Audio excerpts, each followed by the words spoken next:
Okay. In the industrial and commercial automation space, handle functions like measuring temperature and humidity, tracking assets.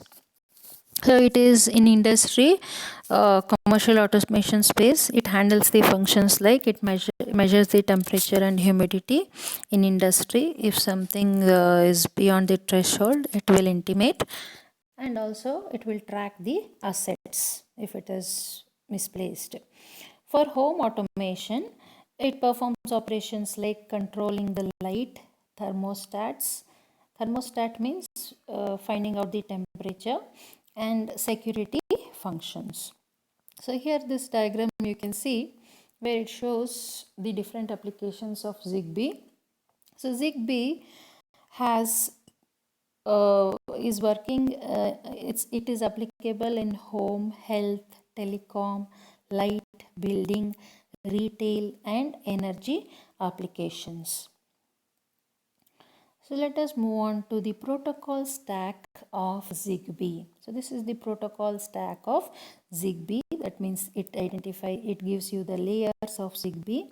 The bottommost layer is the physical layer. After that, the MAC layer. We have discussed about that in the previous slides.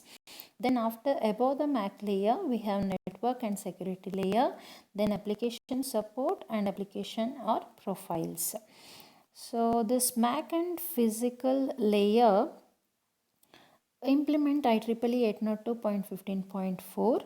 Then network and security layer above that, and application support are under ZigBee platform stack, and application profile ZigBee, or it may be vendor specific. Let us see in detail. ZigBee utilizes IEEE 802.15.4 standard at 5 layer and MAC layer. So we can see here in 5 layer and MAC layer, IEEE standard it uses. It specifies the network and security layer and application support layer, which is on top of these two layers. The ZigBee network and security layer provides mechanisms for network startup. So network and security layer. So you can see there is a network and security layer above the MAC layer. So what is the function of that network and security layer is, it provides mechanisms for network startup, configuration, taking care of the configuration of the network, taking care of routing of the nodes, and also securing the communication. So these are the functionalities which are supported by network and security layer. This includes calculating routing paths in what is often a changing topology. In case of changing topology, it has to calculate the routing path. It has to discover the neighbors so that it can establish a path. Then managing the routing tables as devices join for the first time. So whenever a device joins for the first time, its routing table need to be created, and every time it need to be updated. So that is the work of that network and security layer.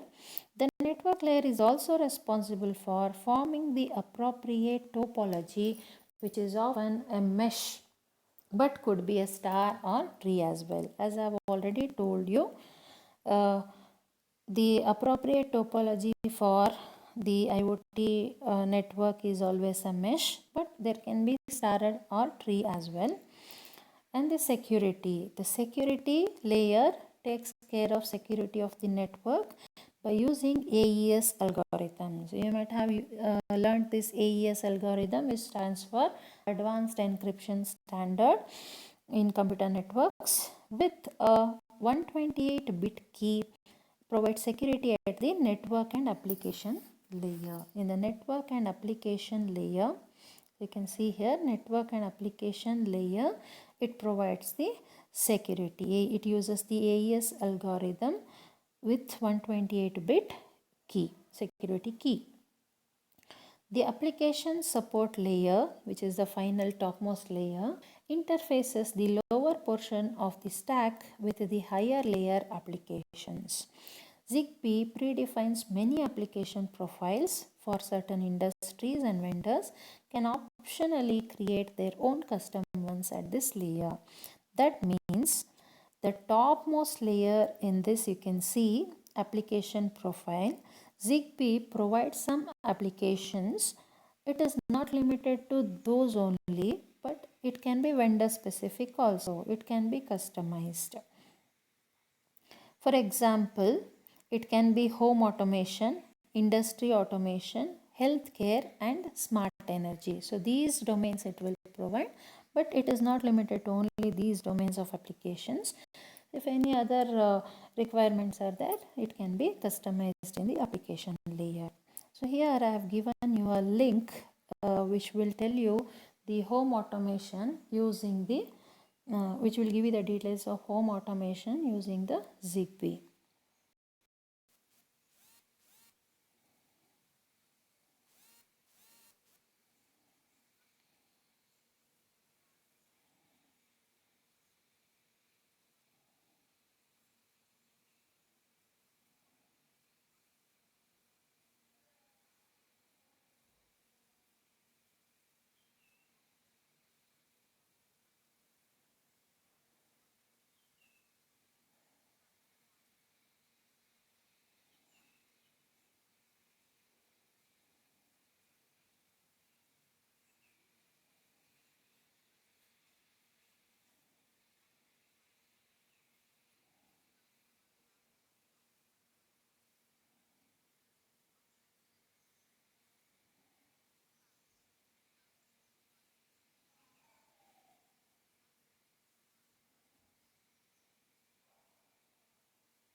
Okay, this is about the video was very informative. It showed how the ZigBee can be used for different applications of home automation. So next coming to ZigBee IP. So this is another version of ZigBee. It is also supported by IEEE 802.15.4. IP and TCP UDP protocols and other open standards on LLNs such as IPv6, 6LoWPAN and RPL. RPL is routing protocol for low power lossy networks are supported at network and transport layers. So this ZigBee IP, TCP and UDP protocols are also also supported. Along with that, some open standard protocols for LLNs, that is low power lossy networks, such as IPv6, Internet Protocol version 6, 6LoWPAN, and RPL are supported at the network and transport layers. We'll see the protocol stack of ZigBee IP. They provide for low bandwidth, low power, and cost effective communications when connecting smart objects.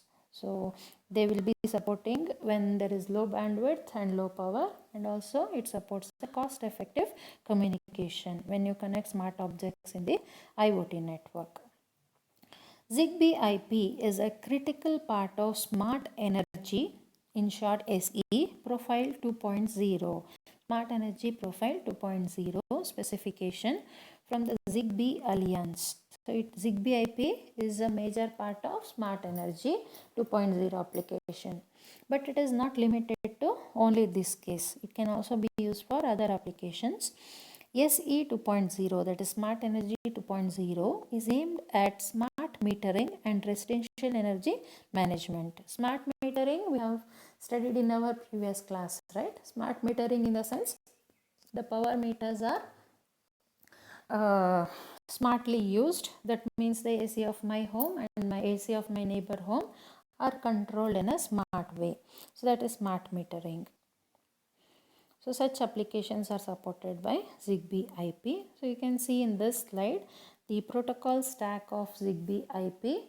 Bottom two layers are again as ZigBee, PHY and MAC layers, which are of 802.15.4 2006 version.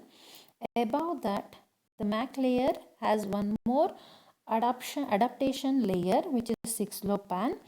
Then above that, IPv6, ICMPv6, 6LoWPAN ND and RPL are used. Above that, UDP and TCP. So these things we studied in the previous slide, right? TCP and UDP. And finally, the application layer, the Smart Energy 2.0 profile. It is not limited only to that. It can be any other application also, but particularly ZigBee IP is having application layer for Smart Energy 2.0 profile. So let us study them in detail. ZigBee IP supports 6LoWPAN as an adaptation layer, utilizes mesh under or route over method for forwarding packets. So 6LoWPAN, as we have already discussed, the functionality of 6LoWPAN is header compression and also fragmentation. So for that purpose 6LoWPAN is used, because here we are using IPv6 whose MTU size is 1280 bytes, but 802.15.4 MTU size is 127 bytes.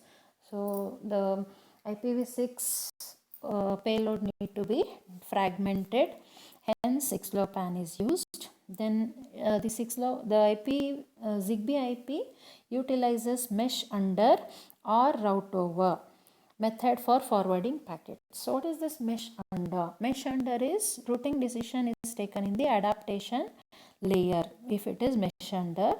Route over means the routing decision is taken in the network layer. Either of them is used in ZigBee IP. It requires the support of 6LoWPAN's fragmentation and header compression schemes, just now as I told you. At the network layer, all ZigBee IP nodes support IPv6, ICMPv6 and 6LoWPAN neighbor discovery. So we saw in the previous slide, it is 6LoWPAN ND. So this ND stands for neighbor discovery in order to establish a path. So neighbor discovery is used, and IPv6 is Internet Protocol version 6. So what is this ICMPv6? ICMPv6, look at the last point in this slide. ICMP stands for Internet Control Message Protocol. To send, it is used for sending error messages and also some operational information like whether the operation have successfully ended or not. Such kind of messages are sent using ICMP. Error messages and operational information will be sent using ICMP protocol, which stands for Internet Control Message Protocol. So at the network layer, of ZigBee IP, we have all this IPv6, ICMPv6 and 6LoWPAN neighbor discovery. So these are all open standard protocols, and also RPL for routing. RP is routing protocol for low power lossy networks. So let us go for the physical layer of ZigBee IP. The physical layer, originally IEEE 802.15.4 2003 standard specified only 3 PHY options based on direct sequence spread spectrum DSSS modulation. What is this DSSS modulation is where a signal is intentionally spread in frequency domain resulting in a greater bandwidth. In order to increase the bandwidth, the signal is intentionally spread in the frequency domain, that is DSSS. So only 3 such methods, DSSS modulation methods were used. So the original physical layer transmission options were 2.4 gigahertz, 915 megahertz and 868 megahertz, which support a data rate of 250 kbps, 40 kbps and 20 kbps respectively.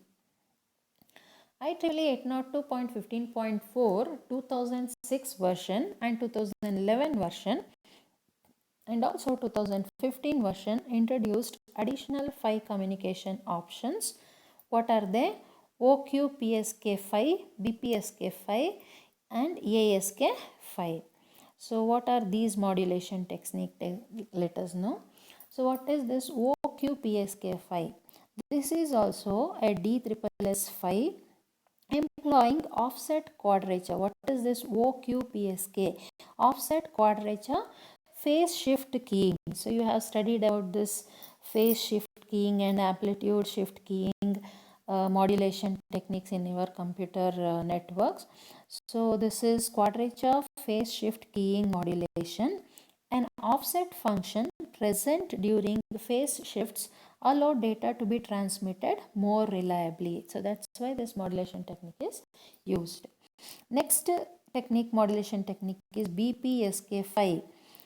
This is again DSSS PHY employing binary phase shift keying modulation, that is BPSK. BPSK specifies 2 unique phase shifts as its data encoding scheme. Then ASK PHY. This is parallel sequence spread spectrum. This is not DSSS. This is PSSS. Stands for parallel sequence spread spectrum PHY employing amplitude shift keying and BPSK modulation. It is combination of both ASK and BPSK.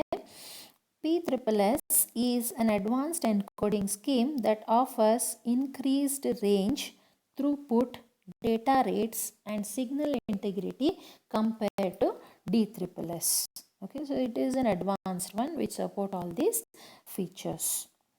So next let us move on to the IEEE 802.15.4 PHY format. Means the data which is moving in PHY layer, that is physical layer, what will be its format, the PHY packet format. So it is having 127 bytes as we have already discussed, out of which we have different divisions: the preamble, start of frame delimiter, frame length, PHY service data unit, PSDU.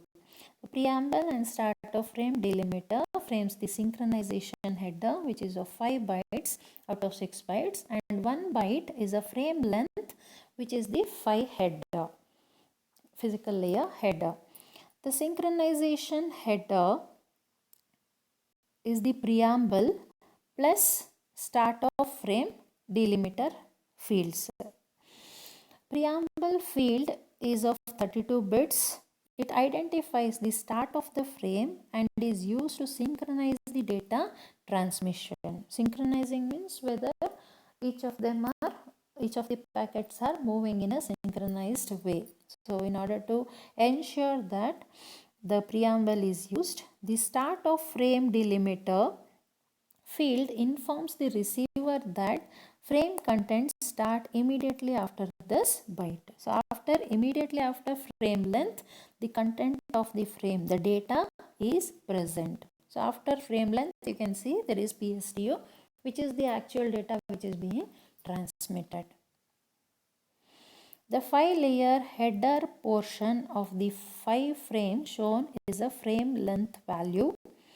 It lets the receiver know how much total data to expect in 5 service data unit. PSDU stands for 5 service data unit portion of 802.15.45. The header portion of 5, which is the frame length, which actually tells what is the length of the PSDU, which is actually sent as the data. The PSDU is the data field or the payload. Payload means the actual data which is being transmitted. You can see here the 127 bytes, which is PSDU, is the actual data. 5 service data unit is actual data which is being sent, and these are all the headers which are towards the left side of the data: preamble, start of frame, delimiter, and frame length. Okay, so next we'll be studying about MAC layer in our next class. That's all for today. Have a good day.